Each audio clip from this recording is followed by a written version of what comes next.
Assalamualaikum warahmatullahi wabarakatuh. Perkenalkan, nama saya Dina Budiati dengan NIM 250201021137.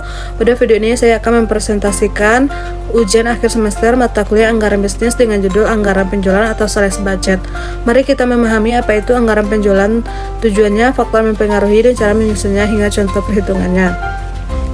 Selanjutnya yaitu pengertian anggaran penjualan. Pertama-tama mari kita pahami dulu apa itu anggaran penjualan. Secara sederhana, anggaran penjualan adalah rencana penjualan yang dirancang oleh perusahaan untuk periode mendatang. Biasanya 1 tahun yang dinyatakan dalam dua bentuk, yaitu jumlah unit yang akan terjual dan nilai rupiahnya. Ada 4 hal penting yang perlu dipahami dalam anggaran penjualan ini. Yang pertama yaitu merupakan rencana yang komprehensif, artinya mencakup gambaran menyeluruh, bukan sebagian saja. Yang kedua, dinyatakan dalam unit dan rupiah, jadi bukan cuma angka jumlah barang, tapi juga nilai uangnya. Yang ketiga, menjadi dasar bagi anggaran perusahaan lainnya. Nanti kita akan lihat kenapa anggaran ini disebut fondasi. Yang keempat, harus mempertimbangkan kondisi pasar, tidak asal menargetkan angka tanpa melihat realita di lapangan. Selanjutnya yaitu tujuan anggaran penjualan. Anggaran penjualan ini punya 6 tujuan utama, yaitu perencanaan, merencanakan target penjualan ke depan. Yang kedua, pengawasan, mengawasi apakah realisasi penjualan sesuai dengan target yang diterapkan. Yang ketiga, koordinasi, mengkoordinasikan seluruh fungsi atau departemen dalam perusahaan agar bergerak searah. Yang keempat yaitu motivasi, memotivasi tenaga penjualan atau sales agar bekerja mencapai target. Yang kelima yaitu evaluasi, menjadi alat untuk mengevaluasi kinerja penjualan setelah periode berjalan. Yang keenam, alokasi sumber daya, membantu perusahaan mengalokasikan sumber daya seperti dana dan tenaga kerja secara tepat. Selanjutnya yaitu faktor mempengaruhi anggaran penjualan. Dalam menyusun anggaran penjualan ada 2 faktor yang harus dipertimbangkan. Yang pertama yaitu faktor internal, yaitu faktor dari dalam perusahaan sendiri, meliputi kapasitas produksi, kemampuan sumber daya manusia, sarana dan prasarana yang dimiliki, serta kebijakan perusahaan.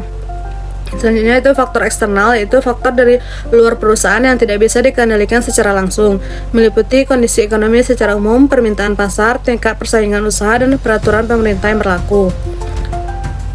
Selanjutnya yaitu metode penyusunan anggaran penjualan. Ada 5 metode yang bisa digunakan untuk menyusun anggaran penjualan, dan saya akan menjelaskan pengertian masing-masing.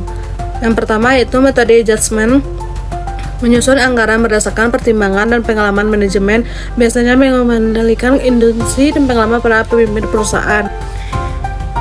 Yang kedua yaitu metode statistikal, menggunakan analisis data historis dan tren penjualan di masa lalu untuk memprediksi penjualan di masa depan. Yang ketiga yaitu metode market research, disusun melalui riset pasar yang mendalam, misalnya survei pada konsumen atau analisis pasar. Yang keempat, metode sales force, anggaran disusun berdasarkan estimasi dan tenaga penjualan yang ada di lapangan, karena mereka lah yang paling memahami kondisi pasar secara langsung. Yang kelima yaitu metode kombinasi, merupakan kombinasi atau gabungan dari beberapa metode di atas agar hasil anggaran lebih akurat dan komprehensif. Selanjutnya yaitu langkah-langkah penyusunan anggaran penjualan. Setelah memahami metodenya, marilah kita memahami langkah dalam menyusun anggaran penjualan.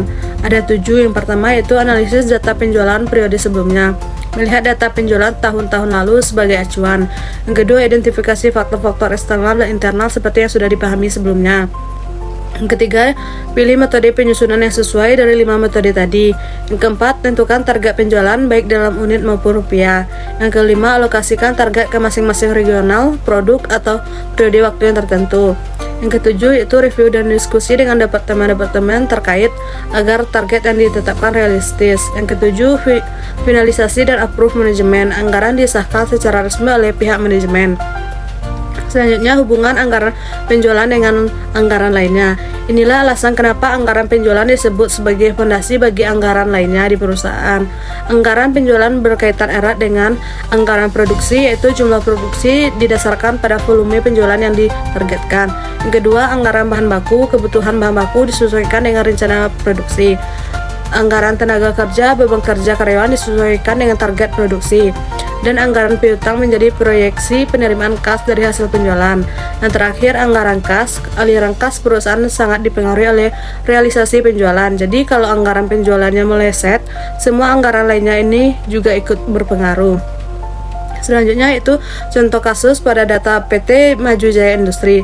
Sekarang saya akan berikan contoh kasus seperti perhitungan menggunakan data PT Maju Jaya Industri dengan penjualan 3 tahun terakhir.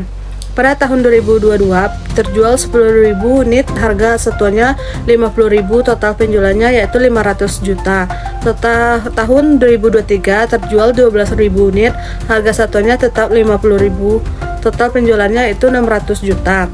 Tahun 2024 terjual 14.000 unit, harga satuannya tetap 50.000, total penjualannya yaitu 700 juta. Untuk tahun 2025 ada 3 asumsi yang digunakan. Pertumbuhan penjualan unit diperkirakan naik 15%, harga jual naik 5% karena inflasi dan kondisi pasar diasumsikan tetap konduktif atau stabil.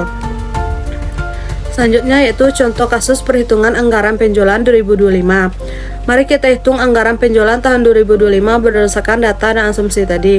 Menghitung target unit, penjualan tahun 2024 adalah 14.000 unit, dikalikan dengan pertumbuhan 15% atau dikalikan 1,15, hasilnya adalah 14.000 dikali 1,15 sama dengan 16.100 unit untuk target 2025. Menghitung harga satuan tahun 2024 adalah 50.000 naik 5% karena inflasi, atau dikalikan 1,05 hasilnya 50.000 dikali 1,05 adalah 52.500 per unit di tahun 2025. Menghitung total anggaran penjualan, target unit dikalikan dengan harga satuan yaitu 16.100 dikali 52.500 sama dengan 845.250. Inilah total anggaran penjualan PT Maju Jaya Industri pada tahun 2025.